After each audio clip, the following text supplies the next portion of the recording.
Il y a des gens là, ils ne vont pas venir chez toi parce qu'ils t'aiment. Il y a des choses les gens ne te donnent pas parce qu'ils veulent que tu évolues. Ils te donnent parce qu'ils savent qu'en te donnant 10, ils vont avoir 10 000. Il y a des gens qui marchent avec toi là. Ils ne marchent pas avec toi parce qu'ils te respectent, ils te considèrent. Ils marchent avec toi parce que tu es utile pour leur avancement. Quand tu as mis quelqu'un au dos pour que la personne attrape le sommet, quand la personne est arrivée au sommet, la personne oublie que c'est sur ton dos qu'elle est montée pour arriver au sommet.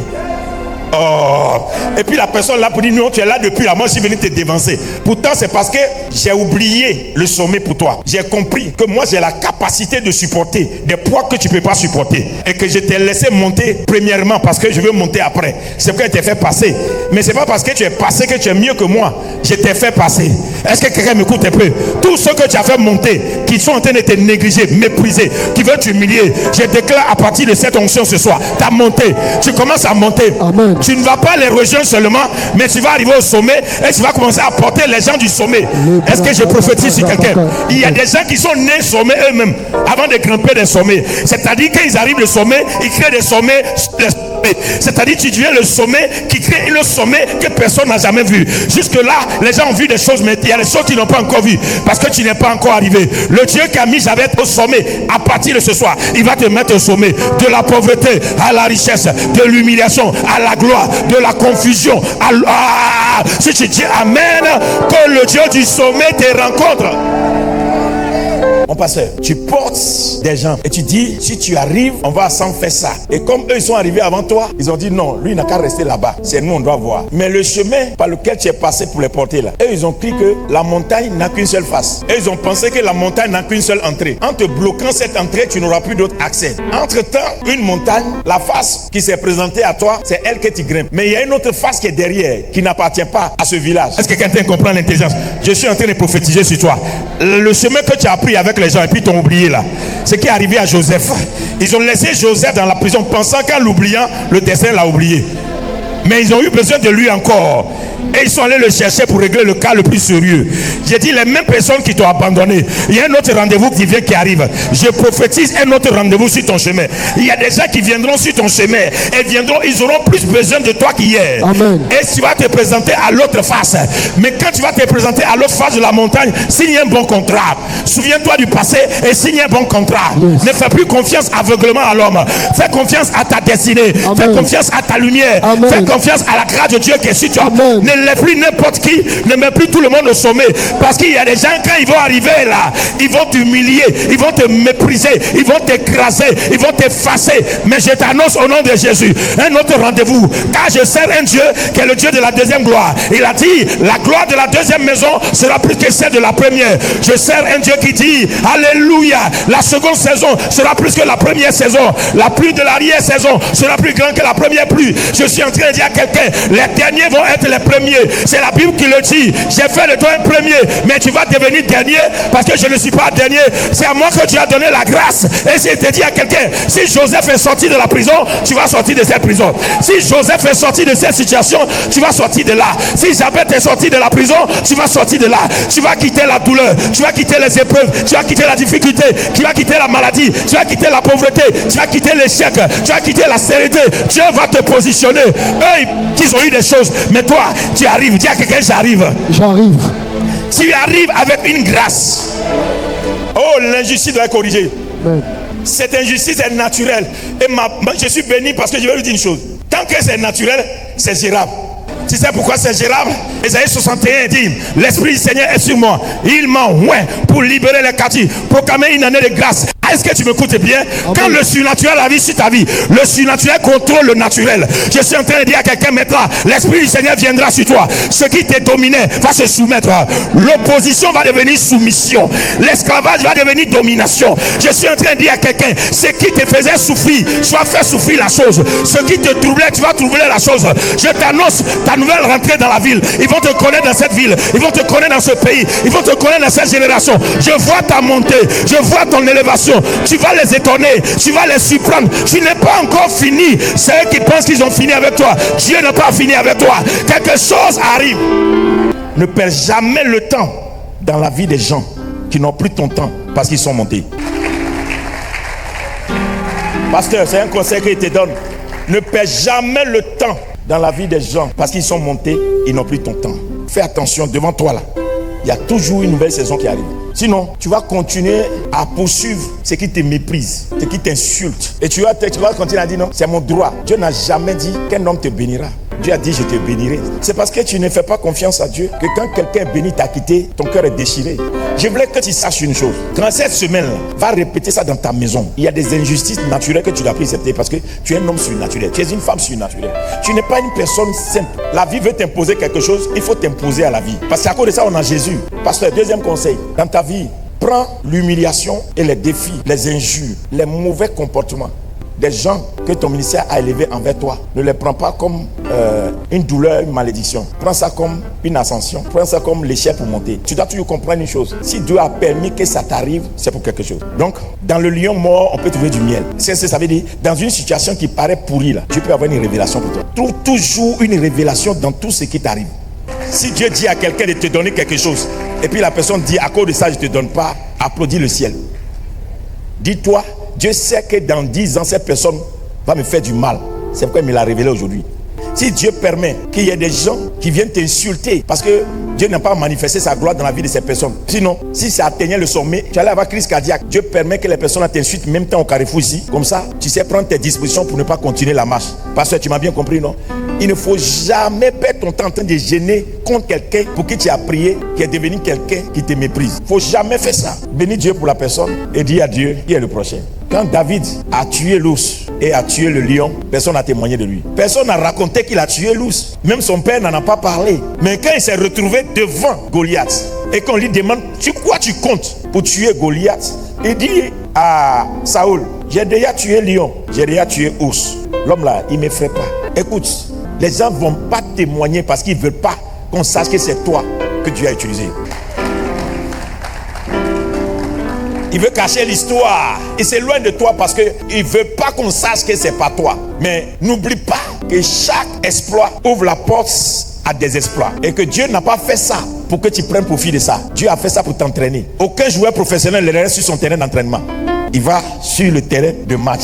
Les exploits que tu as fait dans la vie des gens qui t'ont quitté là, ils sont ton terrain d'entraînement. Ils ne sont pas ton terrain d'exploit. Tu t'es entraîné, ton don s'est entraîné là-bas. Maintenant, quand il est arrivé devant Saoul, et puis on dit comment tu vas faire pour terrasser Goliath? Il dit, mais j'ai déjà tué lion, j'ai déjà tué ours. Il dit rien, je vais terrasser ça. Et puis on l'a laissé. Et puis il a terrassé Goliath. Quelqu'un me suit un peu? Quelqu'un me comprend? Qu'est-ce que ça veut dire? Ça peut arriver dans ta vie parce que vous avez AVC, vous les pasteurs, vous avez AVC, vous avez crise cardiaque, vous avez des maladies bizarres, vous avez diabète. Voici l'origine des maladies des pasteurs. Ils ne voient pas l'autre côté des pasteurs. Pasteur, si tu n'écoutes pas le conseil que je te donne aujourd'hui, tu vas avoir AVC, tu vas avoir diabète, tu vas avoir gros cœur, tu vas avoir maladie de tension. Pourquoi? Le pasteur se consacre 50 jours de jeûne et puis il vient, il déverse ces 50 jours sur toi pour te dire si tu es béni, on va être béni ensemble. Dès que toi Dieu t'élève, tu commences à critiquer le pasteur, tu commences à dire non, il ne mérite pas, tu commences à voir de c'est là tu as l'intelligence, tu fais certaines choses. Mais si tu n'es pas fort, tu vas faire comment? Le pasteur laisse sa femme et ses enfants, tu viens lui dire des choses, il s'enferme, prend des risques. Maintenant quand ça atteint un moment, toi tu dis non, c'est mon argent, c'est moi, je fais ce que je veux avec. Dieu, si tu n'es pas fort, tu es sorcier. Si tu n'es pas fort, tu vas avoir AVC. Et tu auras la bonne santé pour ton ministère. Il ne faut pas t'enfermer. Non, j'ai détruit ce qu'ils ont. Ils vont s'arrêter. Si c'est moi Dieu a utilisé, il ne faut pas t'occuper de ça. Mais sois digne. Dernier conseil, quelqu'un qui te parle mal, efface son numéro. Bloque la personne. Quelqu'un qui ne te respecte pas, peu importe ce que la personne a, n'écoute pas. Quelqu'un qui t'a quitté pendant des années, qui sait que tu es là, qui ne t'a jamais honoré. Si la personne revient, n'accepte pas. Dieu là, il ne peut pas te laisser en manque jusqu'à 20 ans après pour que quelqu'un qui t'a humilié vienne boucher un trou. Dieu ne peut pas faire ça. En tout cas, le Dieu que moi je prêche. Reste digne. Si tu es digne, Dieu va te surprendre. Et j'aimerais te prophétiser une dernière chose. Dieu élève toujours sur le territoire d'humiliation. Dieu là, il permet que les gens qui t'ont humilié, ils soient toujours au même endroit. Et puis au même endroit où ils t'ont humilié là, Dieu t'élève pour qu'ils reconnaissent que vraiment c'est Dieu qui bénit. Donc ne t'inquiète pas, ils n'iront pas loin. Ils seront là. Ah ouais. Est-ce que je parle à quelqu'un? Ils n'iront pas loin. Ils seront là. Et puis Dieu va te bénir pour leur montrer que c'est lui Dieu qui bénit. Donc il ne faut pas te faire du mal pour rien. Parce qu'il y a beaucoup de pasteurs qui souffrent de ça. Les gens s'enferment par aller jeûner, pleurer, revenir avec USEC, des cancers, des maladies bizarres. Parce que les gens souffrent. Et les pasteurs là, leur femme les a quittés parce qu'il a suivi des fidèles. C'est pourquoi il donne conseil aux pasteurs. Il ne faut jamais suivre une femme qui parle de son mari. Jamais. Quand une femme vient critiquer son mari chez toi, il ne faut pas dire c'est injustice. Il ne faut jamais te mettre du côté de la femme. Il faut mettre toujours du côté du mari. Sinon, à la fin là, quand elle va obtenir ce qu'elle veut, elle va s'aligner avec son mari. pour te détruire. Parce que dans l'église, il y a beaucoup plus de femmes que de garçons. Femme va te prendre pour gérer son problème de foyer. Et puis tu vas jeter ton destin. Elle trouvera un autre pasteur. Et les opportunités que Dieu t'a envoyées là, tu vas les perdre tous. Et puis aucun homme ne quitte une femme pour son pasteur. Amen. Vous êtes en train de faire l'œuvre de Dieu. Cette œuvre de Dieu qu'on fait là, il faut avoir le cœur. Si tu n'as pas le cœur, tu ne peux pas monter. Quand quelqu'un veut te faire du mal et que tu ne suis pas la personne, Dieu transforme le mal en bien. Et je vous dis la vérité, il y a beaucoup de pasteurs qui ont ulcère, qui ont diabète, qui ont des maladies AVC là. C'est pas le diable qui les a attaqués, c'est les chrétiens. Ce sont les chrétiens. Amen. Les chrétiens aiment les pasteurs qui les traitent durement, puisque les pasteurs qui sont bons avec eux. Pasteur, il ne faut pas être bon, il faut être intègre. Un bon pasteur va mourir tôt. Un bon pasteur, c'est pas celui qui aide tout le monde. Un bon pasteur, c'est celui qui fait la volonté de Dieu. Il y a des fois, Dieu ne t'a pas demandé, c'est tu as eu compassion et puis tu as fait. Dieu ne t'a pas dit de faire. Mais comme tu as vu que les gens là souffrent, là, tu veux les aider. Mais eux, ils ne vont pas voir les efforts que tu as fournis, les peines, les douleurs que tu as subies pour les faire. Ils ne vont pas voir ça. Ils vont te faire ça propre parce qu'ils ont atteint le sommet. Je sais que ce soir, il y a beaucoup parmi vous ici là. Vous avez des frustrations dans vos cœurs parce que vous avez aidé beaucoup de personnes et vous avez dit, ah, mais à la fin là, les attitudes de ces personnes, vous avez gardé des blessures. Qui sont ces personnes? Tu avais mis ton espoir. Si certaines personnes disent, si on pouvait faire ça ensemble. Mais quand ils ont commencé là, ils t'ont jeté, ils t'ont oublié. Viens. Si tu fais l'œuvre de Dieu, et puis c'est toi Dieu a élevé, les deux là ne se connaissaient pas. Toi, tu lui dis, ben, je veux te mettre en contact avec celui-là, comme ça vous allez couvrir tous mes enfants. Et puis un matin, pasteur Mathurin ne te parle plus. Mais les deux se parlent. Et puis ils restent amis. Il faut laisser les deux. Il faut les effacer dans ton calendrier. Pourquoi? Alléluia. Judas n'a pas vendu Jésus en un jour. Il a commencé à fréquenter les sacrificateurs. Ils ont fait plusieurs réunions. Non, vous n'avez pas compris. Ce n'est pas en un jour que Judas a vendu Jésus. Il partait faire des réunions avec les sacrificateurs. Ils ont fait des plans sur comment on va faire pour l'attraper. Et c'est Judas qui a donné les détails de où Jésus se trouvait d'habitude. S'ils sont venus dans le jardin de Gethsémani là, c'est parce qu'il les a informés. Donc quand ils ont fait ces réunions, afin de baiser là, pourquoi il a baisé? C'est parce qu'il leur a dit que celui que je vais baiser là, c'est que celui-là vous allez attraper. Sinon eux-mêmes ils ne connaissaient pas Jésus. Les sacrificateurs ne connaissaient pas Jésus. Donc si quelqu'un se comporte comme ça avec toi, c'est que la personne va comploter ta chute. Les gens comme ça là, il faut être intègre. Efface-les dans ton calendrier. Tu vas perdre peut-être des bons morceaux, mais tu vas garder ta vie. Les deux peuvent t'empoisonner. Toi tu vas continuer à dire c'est mon enfant, c'est mon enfant. On te donne nourriture, tu meurs. Parce que dans faire des ministères que je suis en train de vous dire là, la jalousie ne peut venir de l'intérieur. Un enfant que tu as élevé peut vouloir ta mort. Pasteur, tu comprends? C'est pourquoi l'onction que Dieu vous donne, c'est pour gérer votre vie, c'est pour gérer votre avenir, c'est pas pour gérer la vie des gens. Si vous ne faites pas attention, il y a danger dans le ministère, dans l'appel. Tu as compris? Il faut mettre ça dans ta tête. Il ne faut jamais donner des positions élevées à certaines personnes. Tu prends un ami, vous venez de vous connaître, vous n'avez pas fait, ne lui montre pas tous tes amis. Tu vas payer ça. Il y a des amis là, il veut faire de tes amis ses amis. C'est pourquoi il est fidèle. Le jour il connaît tous tes amis, il n'est plus ami avec toi. Et puis tu vois qu'il a pris rendez-vous avec tes amis. Est-ce que tu es en train de parler à quelqu'un? Et puis tu te rends compte que c'est toi qui es le bête dans l'affaire. Si tu ne fais pas des gens fidèles à ta vision, ils vont venir créer vision dans ta vision. Ils vont rêver à ta place. Eux-mêmes ce que Dieu t'a donné là, eux ils vont comprendre ça mieux que toi. Et puis un matin tu perds tout. Parce que tu as pris quelqu'un qui est talentueux, tu l'as mis au sommet. Alors que la personne a des ambitions que toi tu ne savais pas.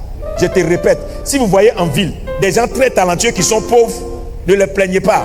Hey, si vous voyez des gens qui ont des choses extraordinaires puis ils n'ont pas de position là, ces gens là, il y a un esprit en eux.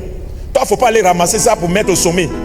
J'ai trouvé quelqu'un là, je l'ai nommé PDG. Non, il a fait les affaires vont bouger. Le temps, tu as compte, tu as perdu ton entreprise.